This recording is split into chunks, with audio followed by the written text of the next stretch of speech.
योचोटि चाहिँ मेरो ओपिडीमा भन्दा पनि यो वाट्सएप मेसेन्जरहरूमा चाहिँ न्यू पेरेन्ट्सहरूले सोधिरहने क्वेसन भनेको चाहिँ doctor what is the right age for a child to send school. मेरो बच्चा 2 वर्षको भयो 3 वर्षको भयो म स्कुल पठाइदिउँ कि कहिलेदेखि पठाउँ, यस्तो क्वेसनहरू चाहिँ धेरै सोधिरहनुहुन्छ। So this video is for you parents. नमस्ते parents, this is doctor Deepa, यो paediatricians. The right age for a child to start their play school is 3 year। By the age of 3 year उनीहरूको यो ल्याङ्ग्वेज कम्युनिकेसनहरू डेभलप भइसकेको हुन्छ। So that बच्चाहरूले चाहिँ आफ्नो टिचरहरूसित राम्रो कम्युनिकेट गरिरहेको हुन्छ र घर आएपछि पनि आफ्नो पेरेन्ट्सहरूलाई लाइक स्कुलमा भएको गतिविधिहरूको बारेमा राम्रो कम्युनिकेसन गरिरहेको हुन्छ। अर्को by the age of 3 years यो सेपरेसन एन्जाइटी पनि कम हुन्छ। सो द्याट बच्चाहरू खुसी खुसी स्कुल जान मान्छन्।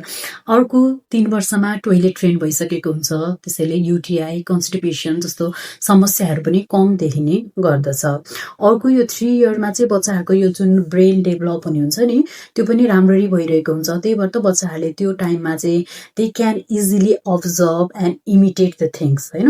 उनीहरूले राम्रो बेस भन्ने टाइम हो 3 वर्षको भनेको। त्यही भएर राम्ररी बच्चालाई अलिकति राम्रो इन्भाइरोमेन्टहरू मिल्यो भनेदेखि by the age of 3 years they can start their play school. तर यदि कोही बच्चा न्युक्लियर फ्यामिलीमा हुनुहुन्छ, पेरेन्ट्सहरू सबै वर्किङ हुनुहुन्छ र बच्चाले धेरै स्क्रिन टाइम युज गरिरहेको छ भनेदेखि चाहिँ you don't have to wait for 3 years। स्कुलमा गएर यदि उनीहरूको ल्याङ्ग्वेजहरू इम्प्रुभ हुनेछ, होइन, अरू क्रियाकलापहरूमा बच्चाहरू एक्टिभ हुन सक्छ भनेदेखि चाहिँ you can do that. Thank you.